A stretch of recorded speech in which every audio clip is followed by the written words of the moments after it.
지구에 위협이 되는 것은 어떤 것들이 있을까요? SF 영화나 애니메이션에서 보면 외계인의 침공이라든지 우리가 사는 지구가 갑자기 자전을 멈추는 일들을 상상해 볼 수 있었습니다.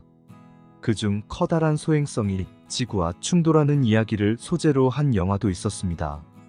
지구를 위협하는 여러 요소 중 현재 가장 위협이 되고 있는 것이 바로 지구를 위협하는 소행성입니다. 지구에 위협이 되는 이 소행성들에게서 어떻게 지구를 지켜낼 수 있을까요? 다트 탐사선에 대해 들어보셨나요? 다트 탐사선은 지구를 위협하는 소행성의 궤도를 바꾸어 지구와 충돌을 사전에 방지하는 목적을 가지고 있습니다. 다트 탐사선은 지난 2022년 한국 시간으로 9월 27일 오전 8시에 지구 주변을 도는 소행성 중 하나의 소행성인 디모르포스의 궤도를 바꾸기 위해 우주로 쏘아 올려졌습니다.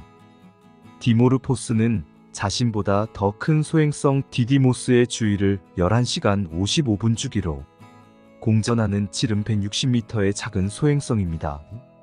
디모포스는 지구에서 약 1100km 떨어져 디디모스 주위를 공전하고 있는 쌍소행성입니다. 나사는 인류 최초로 지구를 위협하는 소행성의 진행 방향을 바꾸는 게 가능한지 확인하기 위해 다트 프로젝트를 실행한 것인데요. 이번 프로젝트를 위해 다트 우주선은 지난해 11월 스페이스X 팰컨 9 로켓에 실려 발사되었고 약 8개월간 디디모스로의 항행을 이어왔습니다. 다트 프로젝트는 우주선을 인공적으로 소행성에 충돌시킴으로써 두 행성의 속도와 궤적을 바꾸는 데 목적을 두고 있습니다. 나사는 충돌 결과 디모르포스의 공전 주기를 32분 줄이는데 성공했다는 결과를 발표합니다. 이 같은 인공적 방법이 향후 소행성으로부터 지구를 방어하기에 효과적인지 등을 확인하는 것이 바로 주 목적입니다. 실제로 현재까지 지구와 충돌할 위협이 있는 소행성은 약 2000개로 분석됩니다. 우리 인류는 최초로 세레스라는 소행성을 발견하는데요. 이는 1801년 1월 1일에 이탈리아의 천문학자인 주세페 피아치가 발견합니다. 그런데 이 소행성은 너무도 거대하기 때문에 행성으로 분류됩니다. 이 세레스는 행성 중에도 외행성으로 분류되는데요. 이 외행성은 소행성보다는 행성에 가깝고 행성보다는 작지만 유성보다 큰 천체를 말합니다. 우리가 눈으로 쉽게 소행성과 외행성을 구분하는 방법이 있는데요. 소행성은 형체가 울퉁불퉁하여 고르지 않습니다. 그러나 외행성들은 둥글고 매끈한 구체를 가지고 있습니다. 지구를 위협하는 소행성. 2013년에 러시아 첼라빈스크에 운석이 떨어진 사건이 있었습니다. 그런데 이 운석이 땅에 닿기 직전까지 아무도 이를 알지 못했다고 합니다. 이날 운석 충돌로 1,500여 명의 부상자가 발생했다고 합니다. 이렇듯 지구를 위협하는 소행성들은 너무도 많습니다. 사실 다트 탐사선 이전에 나사는 1867년 발견된 템펠1이라는 소행성을 타겟으로 2005년에 탐사선을 충돌시킨 일이 있습니다. 이 미션의 이름은 딥 임팩트입니다. 그런데 이때 당시에는 이 소행성의 궤도를 수정하려는 목적은 아니었습니다.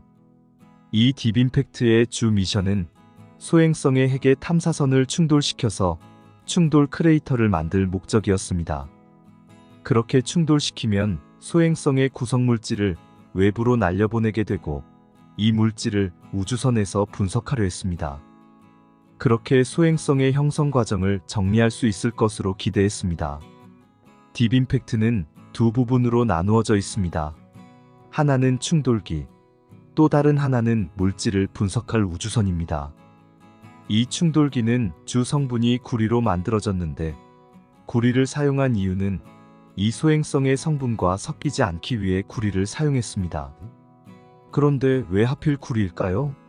이 소행성에는 구리가 존재하지 않기에 충돌기를 구리 성분으로 구성한 것입니다. 구리를 제외한 다른 물질을 연구하면 되기 때문에 구리 성분으로 충돌기를 구성한 것인데요. 이 충돌기는 초속 10.3km의 속도를 가지고 있었으며 충돌 당시에는 TNT 4.8톤의 폭발력의 위력으로 충돌했다고 합니다.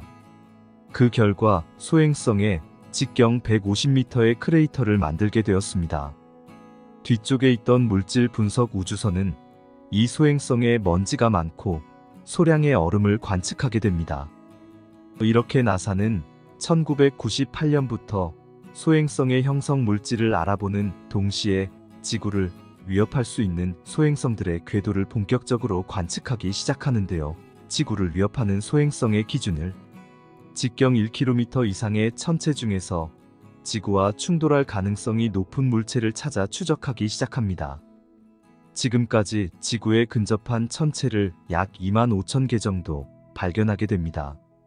나사는 직경 1km 이상의 큰 천체는 90% 이상 발견하여 추적 관찰을 하고 있습니다. 그러나 140m 이하의 소행성들은 아직 25%밖에 발견하지 못했다고 합니다. 2013년에 첼라빈스크에 떨어져 많은 부상자를 낸 운석도 140m 이하의 작은 소행성이라고 하니 우리가 예측하지 못하는 소행성들이 지구에 언제 떨어질지 모르는 상황에 우리는 살고 있습니다.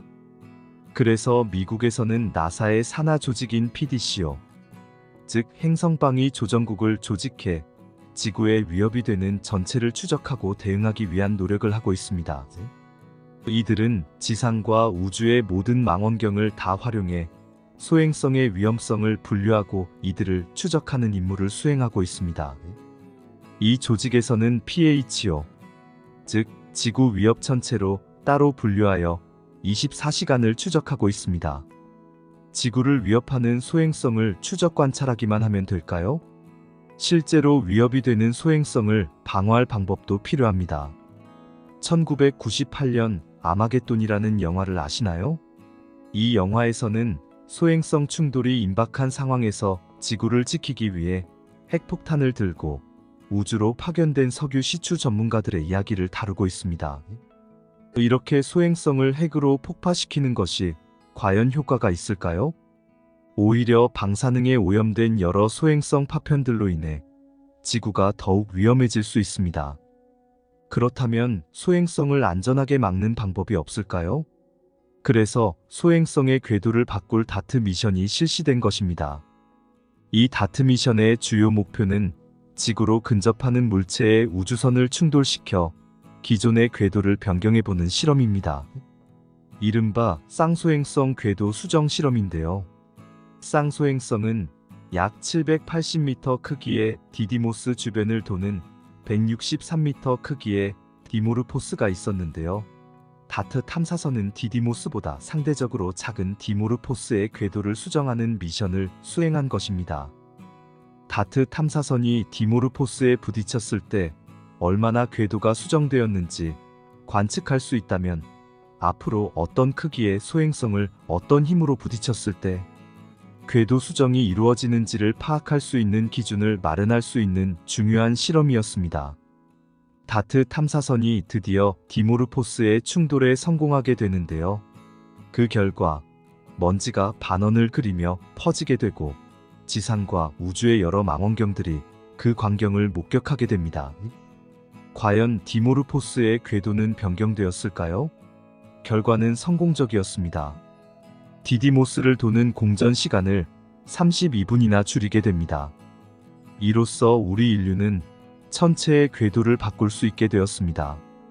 앞으로 더욱 과학이 발전한다면 더욱 큰 천체의 궤도도 변경이 가능할 것이라 예상됩니다. 오늘은 여기까지입니다. 우주의 또 다른 신비로운 소식을 가지고 다음 영상으로 찾아뵙겠습니다. 오늘 하루도 행복하세요. 영상을 시청해주셔서 감사합니다.